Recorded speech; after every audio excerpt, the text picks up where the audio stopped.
하나님 아버지, 오늘 이 새벽에도 우리가 영과 진리로 예배하기를 원합니다. 믿음을 가지고 주님의 말씀을 보고 또 주의 말씀을 받기 원합니다. 이 시간 우리의 마음을, 우리의 영혼을 힘들게 하는, 어지럽게 하는 많은 소식들로부터 잠시 벗어나서 주님과의 조용하고 고용한 이 시간 속에서 참 평안을 경험하고 기쁨을 발견하게 하옵소서. 주님을 만나고 주님과의 시간 속에서 놀라운 것을 발견하는 이 시간 되기를 바라며 예수님의 이름으로 기도드립니다. 아멘. 찬송가 292장 하나님께 찬양하시겠습니다.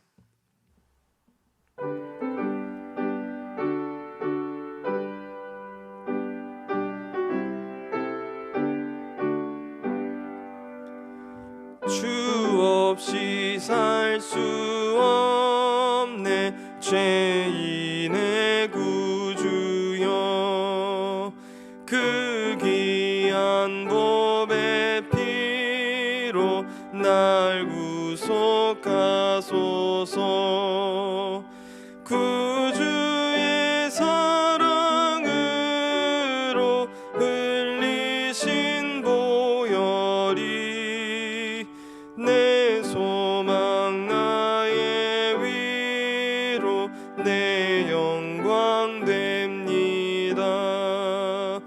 주 없이 살 수 없네 나 혼자 못 서리. 힘없고 부족하며 지혜도 없도다.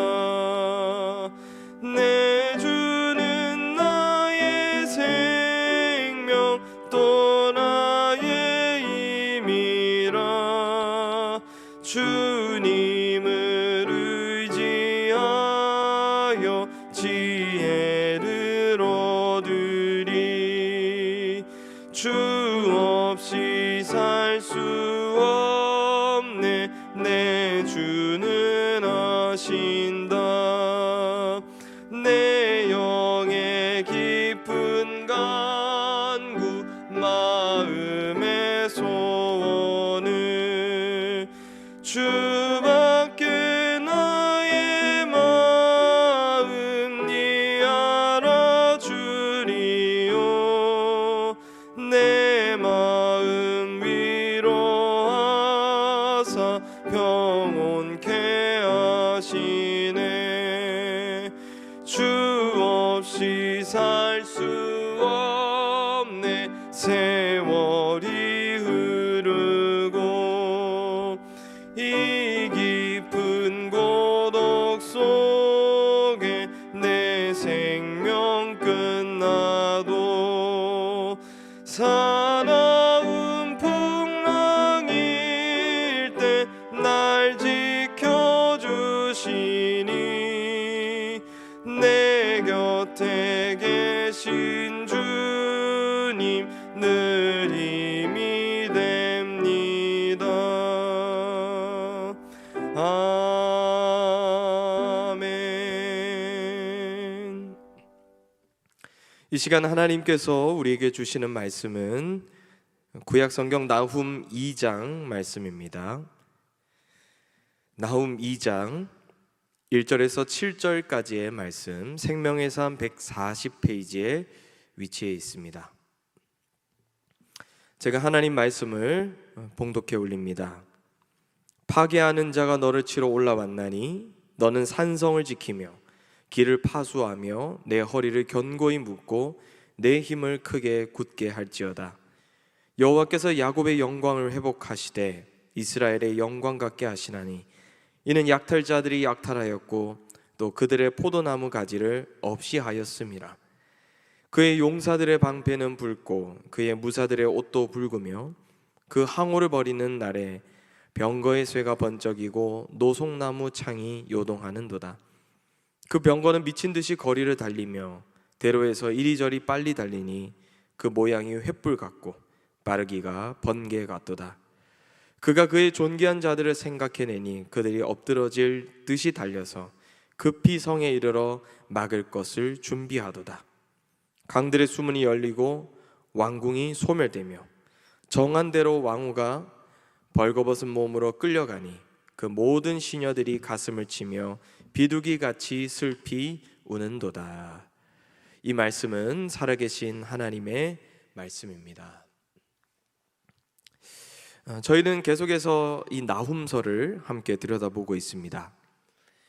흔히 성경 안에서 이 나훔서를 장르별로 분류할 때 이 나훔서는 소선지서에 해당합니다. 소선지서 중에서 이 다른 이방 국가들에 대한 그런 이야기, 그 심판을 다루는 책들은 이 나훔서 외에도 하박국이라든지 오바댜 이런 성경들을 더 우리가 나열해 볼 수 있습니다. 하박국, 오바댜, 그리고 오늘 우리가 읽은 이 나훔까지, 이들은 전형적으로 하나님의 백성들을 괴롭혀 왔던 그런 나라들에 대해서 비판하는 내용이 구성되어 있죠. 하박국은 바벨론에 대해서, 오바댜는 에돔에 대해서, 그리고 오늘 우리가 읽고 있는 이 나훔은 아수르에 대해서 비판하고 있습니다. 여러분, 대부분의 선지서들은 이 내용 자체를 구성할 때 심판과 회개라는 주제를 함께 가져가고 있습니다. 하나님의 심판이 있을 것이니 어서 돌이켜서 회개하여서 그 심판을 면하라는 그런 내용이 구성되어 있습니다. 하지만 우리가 지금 읽고 있는 이 나훔은 하박국과 오바댜와는 다르게 회개의 내용은 없는 것이죠. 심판을 선포하는 메시지로만 그 내용이 구성되어 있습니다. 오늘 우리가 읽은 이 나훔을 보면, 2장 말씀을 보면 이 아수르에게 임할 심판을 너무나도 자세하게 묘사하고 있는 것을 우리가 볼 수가 있습니다. 마치 후에 있을 그 심판의 순간을 생중계로 뭔가 보여주듯이 자세하게 묘사를 하고 있는 것이죠. 오늘 본문 1절 말씀을 제가 한번 더 읽겠습니다. 파괴하는 자가 너를 치러 올라왔나니 너는 산성을 지키며 길을 파수하며 내 허리를 견고히 묶고 내 힘을 크게 굳게 할지어다. 파괴하는 자가 올라왔다. 이 심판의 순간은 나훔의 활동 시기 얼마 후에 실제로 일어나는 그런 일이 됩니다. 메대와 바벨론이 함께 연합군을 꾸려서 그 연합군에 의해 이 아수르는 기원전 612년 그 해에 완전히 멸망을 당하게 되죠. 이 아수르의 멸망의 이유는 하나입니다. 2절 말씀 제가 한번 더 읽겠습니다. 여호와께서 야곱의 영광을 회복하시되 이스라엘의 영광 같게 하시나니 이는 약탈자들이 약탈하였고 또 그들의 포도나무 가지를 없이 하였음이라. 아수르의 멸망의 이유는 하나였습니다. 야곱의 영광을 회복시키기 위해서입니다. 둘로 나눠져 있었던 북이스라엘과 남유다, 이 두 나라는 늘 하나님의 마음을 아프게 했던 나라이죠. 그럼에도 하나님은 이 두 나라를 사랑하셨고 이 두 나라를 자신이 선택한 민족으로 품고 계속해서 이들에게 기회를 허락해 주셨습니다. 하지만 북이스라엘은 아수르의 손에 결국 멸망을 했고, 지금 이 본문에 등장하고 있는 남유다 또한 수없이 많은 괴롭힘을 이 아수르로부터 받고 있었던 것이죠. 그러나 이제는 하나님께서 이 아수르를 멸망시키셔서 하나님이 사랑하시는 민족, 그 유다를 구원하시기로 작정하신 것입니다. 바벨론의 침공이 일어날 때 이 아수르 안에서 어떤 일이 일어나는지를 계속해서 자세하게 설명하고 있습니다. 3절 4절 말씀을 제가 읽습니다. 그의 용사들의 방패는 붉고 그의 무사들의 옷도 붉으며 그 항오를 버리는 날에 병거의 쇠가 번쩍이고 노송나무 창이 요동하는도다. 그 병거는 미친 듯이 거리를 달리며 대로에서 이리저리 빨리 달리니 그 모양이 횃불 같고 빠르기가 번개 같도다.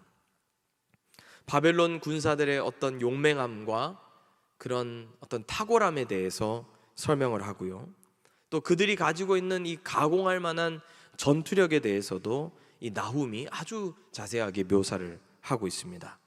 또 우리가 제가 읽지는 않지만 5절에서 7절까지의 말씀을 보면 성문을 잠그기 위해서 이 아수르가 노력을 하지만 결국 그 성문은 열리게 될 것이고, 번영과 풍요로움 속에서만 살아가던 이 아수르가 처참히 왕후들과 귀족들까지도 부끄러움을 당하는 그런 땅을 치는 일들이 일어나게 될 것이라고 나훔이 예언을 하는 것이죠.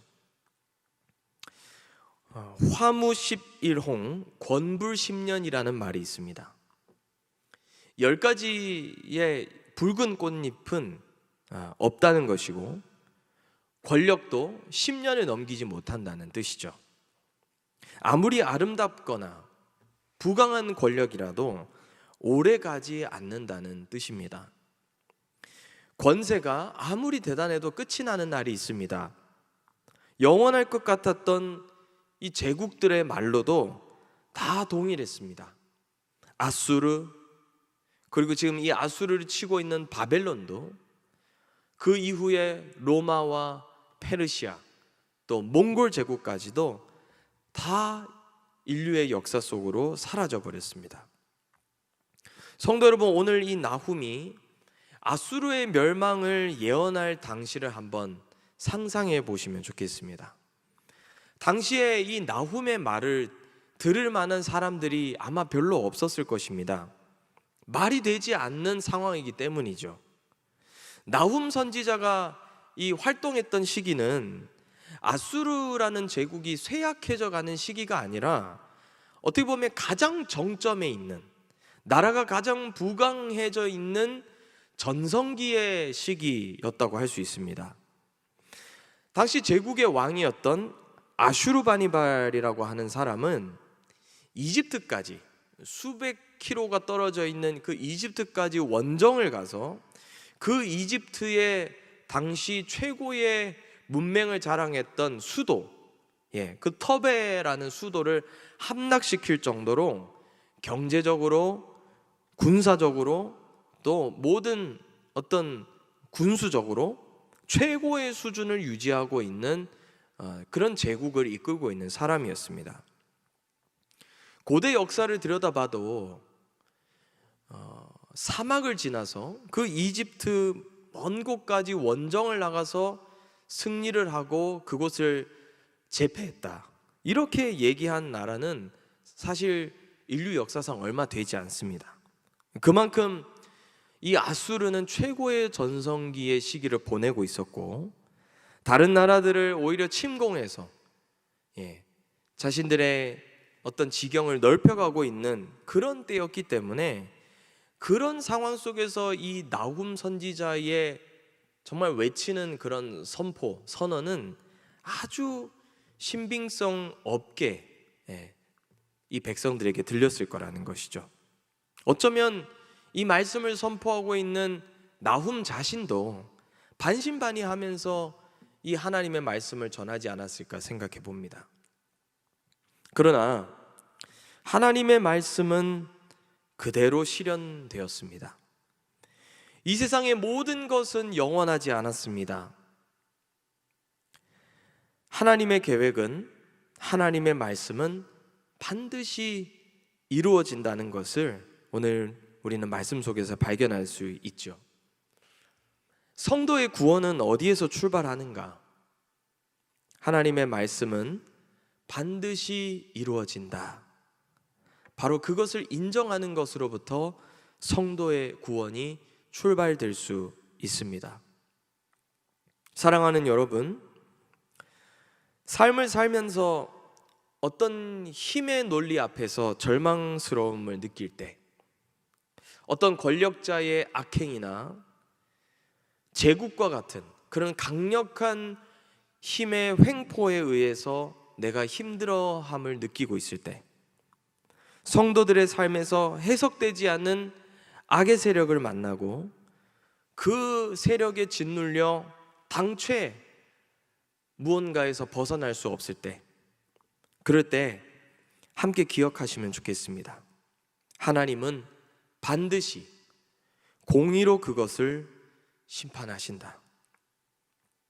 아무리 강력한 제국과 같은 이 아수르와 같은 모습이라고 할지라도 그것 뒤에는 하나님이 예비하신 끝이 있고, 하나님은 절대로 그 죄악들을 잊지 않으시고 하나님의 공의로 그것을 판단하시고 심판하신다는 것을 다시 한번 기억할 수 있게 되기를 축복합니다. 사랑하는 성도 여러분, 하나님을 떠난 악은 반드시 망할 것입니다. 우리의 일상에서도, 우리가 살고 있는 이 민족과 나라, 이 국정 안에서도, 이 세상에서도 악은 영원하지 않고 하나님이 반드시 다루실 것이고 하나님이 통치할 것입니다.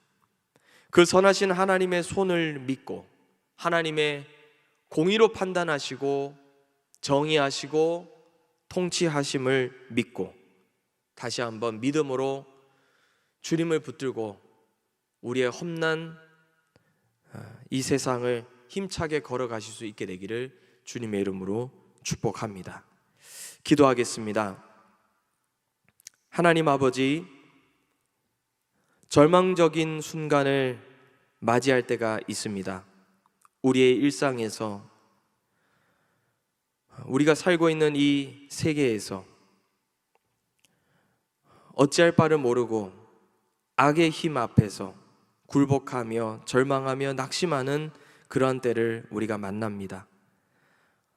때로는 이것이 희망적이지 않아서 하나님이 어디 계시냐고 원망하며 분노할 때가 많이 있지만, 오늘 이 우리에게 주신 이 나훔의 말씀을 기억해 보며 하나님은 반드시 악을 심판하시고 모든 것이 영원하지 않고 그것 뒤에는 하나님의 공의로움과 정의로움 안에서 이 모든 것들이 판단된다는 것 오늘 기억하며 그 선하신 주님을 끝까지 믿고 붙들며 나아가는 우리 모두가 되게 하여 주시옵소서.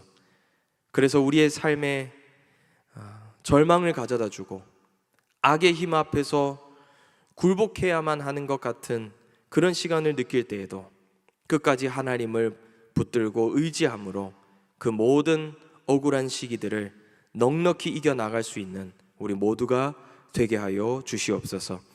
사랑하는 담임 목사님에게 능력을 주시고 영육으로 강건케 하시고 성령으로 충만하게 하여 주셔서 예수님 사랑이 흘러가는 귀한 목회 사역을 감당하도록 주님 인도하시고 채워 주시옵소서. 이번 한 주 특별 선교, 통일 선교 주간으로 계속해서 인도해 주셔서 감사합니다. 하나님의 마음을 알고 하나님의 눈물이 있는 곳을 알게 되었사오니 그 하나님의 마음이 있는 북녘 땅을 위해 더 기도하고 선교에 애쓰며 함께 마음을 모으는 아름다운 은혜를 허락하여 주시옵소서. 다음 주부터 시작될 하프타임 특별 새벽 예배 가운데 함께하여 주시고 말씀으로 모든 온 성도가 한 마음을 모아 후반기 찾아오는 모든 시간들도 힘차게 나아갈 수 있는 그런 놀라운 동력을 얻는 아름다운 시간 되게 하여 주시옵소서. 오늘도 온라인으로 현장으로 예물 드린 손길 가운데 함께하여 주시고 모든 기도의 제목 가운데 응답하셔서 우리의 일상에 우리의 삶에 필요를 채우시고 공급하시는 하나님을 다시 한번 붙들고 나아가는 귀한 은혜가 있게 하여 주시옵소서. 모든 것 주님께 감사드리며 예수님의 이름으로 기도드립니다. 아멘. 하늘에 계신 우리 아버지, 아버지의 이름을 거룩하게 하시며 아버지의 나라가 오게 하시며 아버지의 뜻이 하늘에서와 같이 땅에서도 이루어지게 하소서. 오늘 우리에게 일용할 양식을 주시고 우리가 우리에게 잘못한 사람을 용서하여 준 것 같이 우리 죄를 용서하여 주시고 우리를 시험에 빠지지 않게 하시고 악에서 구하소서. 나라와 권능과 영광이 영원히 아버지의 것입니다. 아멘. 이 시간 계속해서 나라와 민족을 위해, 교회를 위해, 또 오늘 우리에게 주신 말씀을 놓고 계속해서 기도하며 기도의 자리로 나아가시겠습니다.